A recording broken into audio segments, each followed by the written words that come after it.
Welcome to the debate. Today, we're examining a financial philosophy that really radically shifts where we place the burden of wealth creation.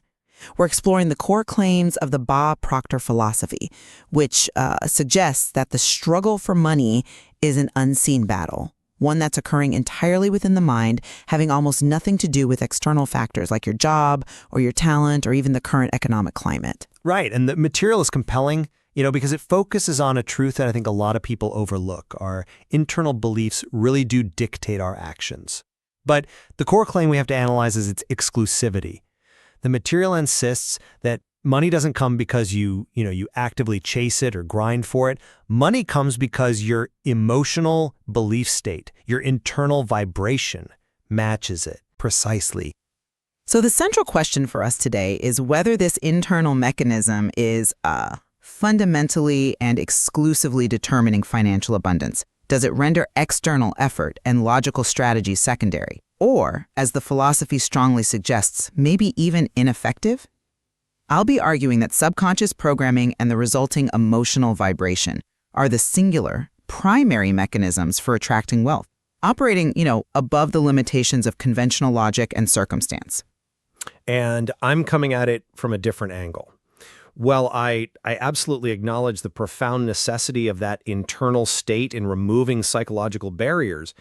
I believe this philosophy risks dangerously dismissing the crucial role of conscious, logical strategy, of developing market-relevant skills, and importantly, the external act of providing tangible, measurable value in wealth creation. Well, my core point really boils down to this.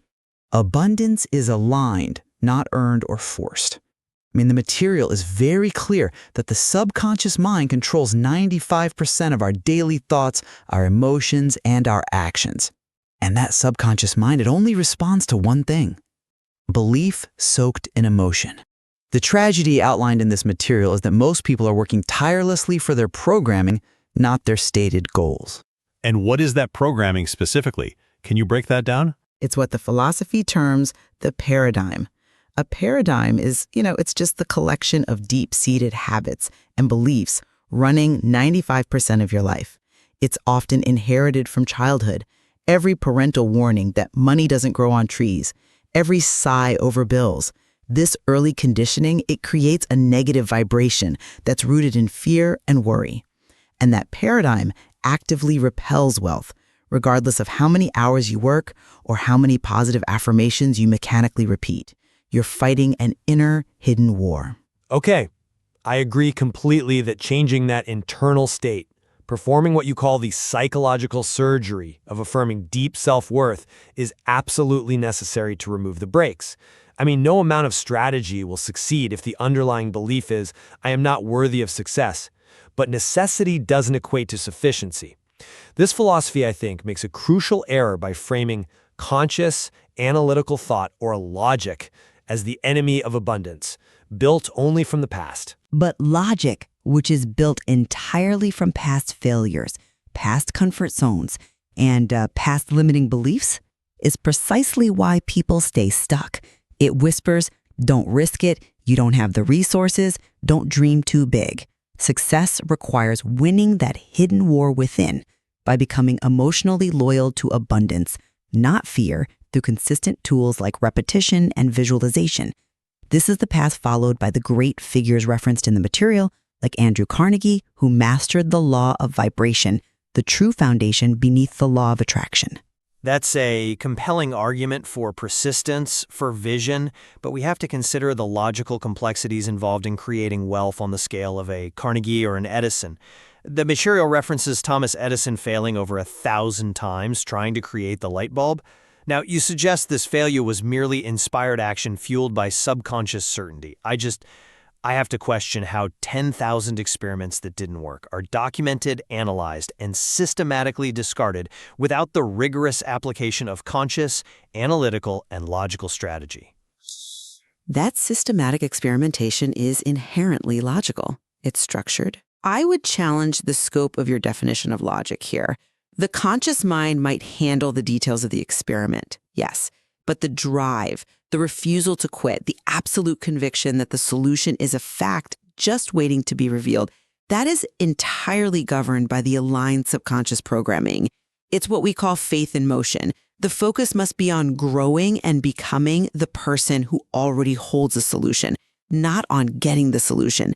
When you detach from the need for the external outcome, opportunities naturally emerge. The material argues that desperate wanting is the very thing that collapses the abundance field. That sense of need is the highest repellent frequency there is. I understand the magnetic quality of detachment, but the philosophy, I think it risks encouraging a kind of passive idealism by suggesting that strategic effort is secondary to mere feeling. If an individual is taught only to repeat affirmations and, wait for alignment, how does that spontaneously generate the specific, complex blueprints for industrial development taken by Carnegie? Building steel mills or organizing global distribution requires market research, risk assessment, financial modeling, all sophisticated forms of future-oriented logic. The will to succeed has to be internal, yes, but the structural execution requires conscious analysis. I just don't buy that the entire complex infrastructure of a business empire simply materializes solely from a high frequency without intentional external design. The actions required will feel inspired, not forced, because they are aligned with the new self-image. When you become the type of person who serves the world with their gifts, the necessary steps become clear and often feel effortless because you're being guided by a higher truth. This leads us directly to the law of compensation, which links our internal state to that external reward. Okay, let's focus on the law of compensation, because this is where the inner and outer worlds have to reconcile. The material explicitly states the universe will always pay you for what you provide. Then it clarifies, value is not just in work, it's in vibration. This is the core tension for me. If the value is purely energetic, how does the universe calculate payment? Does the feeling of joy or purpose alone satisfy the law of compensation, or is a tangible, externally defined outcome required? Carnegie didn't just vibrate prosperity, he built steel. He provided tangible infrastructure that society paid for. If the individual with a high vibration who simply holds the vision and smiles all day gets paid the same as the one who builds 5 steel mills, well, the law of compensation breaks down in the physical world. Vibration is the value, because the quality of that vibration dictates the quality and the reach of the output. When one operates from gratitude and purpose, not from panic or greed, they eliminate the self-sabotage and fear that result in low-value work. This higher vibration ensures that the person is guided towards creating a product or a service that meets a profound market need, and they execute that service with unparalleled excellence. The universe rewards alignment, not just brute effort. The money is simply the external mirror of the internal identity. You must first become the kind of person capable of serving the world with massive gifts. The product follows the being. I acknowledge the power of working from an inspired state, which, yes, it drastically improves execution. But that doesn't fully negate the need for the product or service itself to meet a complex existing market demand. The law of compensation is transactional.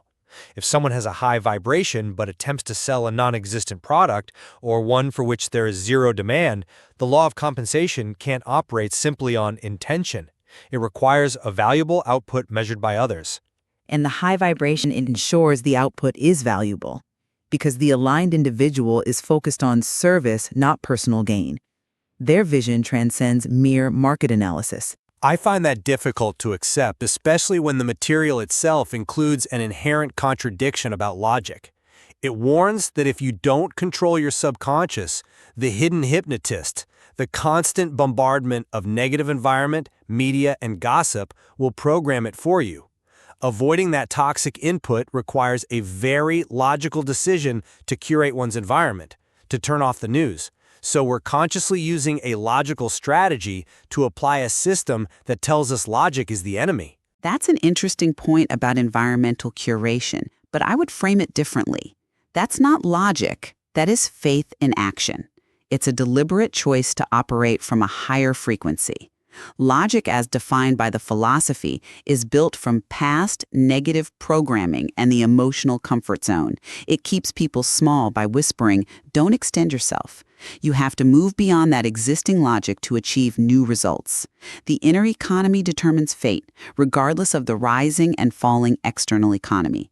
Prosperity is an inside job. People thrive in recessions because their subconscious expects opportunity, not because they've logically assessed the market indices.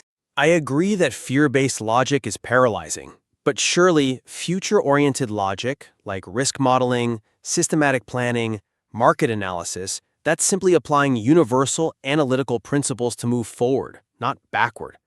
For example, if wealth is not a thing, it's a frequency, how do we logically justify completely avoiding market indicators or ignoring real-world risks? The material suggests you can lose everything physically, but if your subconscious remains rooted in abundance, the world will rebuild itself. And while that's inspirational, completely ignoring external indicators based solely on pure frequency seems highly risky from a practical survival standpoint, especially for those just starting out without a financial buffer. With that frequency of faith, the subconscious brings opportunities from directions you couldn't have consciously planned. The logical path is always the path of least resistance, which usually means limited results. The focus is on becoming the person who already possesses the abundance with them. That is the point of the surgery, to change the self-image. The subconscious doesn't give you what you want, it gives you what you are. The challenge remains reconciling the law of compensation, which implies external exchange and measurable value, with the law of vibration, which emphasizes purely internal feeling.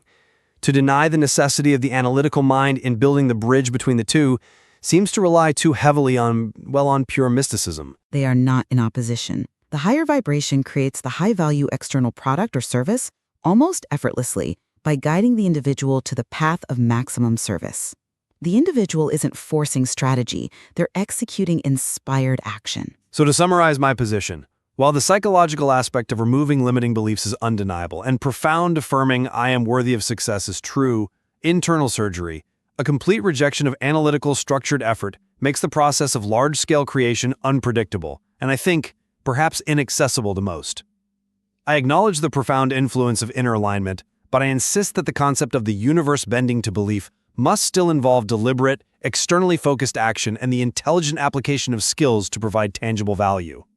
Inner conviction has to harmonize with outer execution. My final summary is that wealth is not earned in the traditional sense. It is attracted by becoming the person whose inner economy is rooted in abundance. The power that built empires like Carnegie's and lit the world like Edison's is an internal frequency. It is about understanding that if you want to change your circumstances, you must first change your self-image, your paradigm, because the world is simply mirroring that inner conviction. The ultimate choice is whether to be a victim of programming or to become the programmer, feeding the subconscious with faith and gratitude until the world bends to match your belief. This philosophy offers a powerful perspective shift, moving the focus from relentless grinding effort to intentional being. It correctly identifies the internal friction that stops most people from achieving their goals.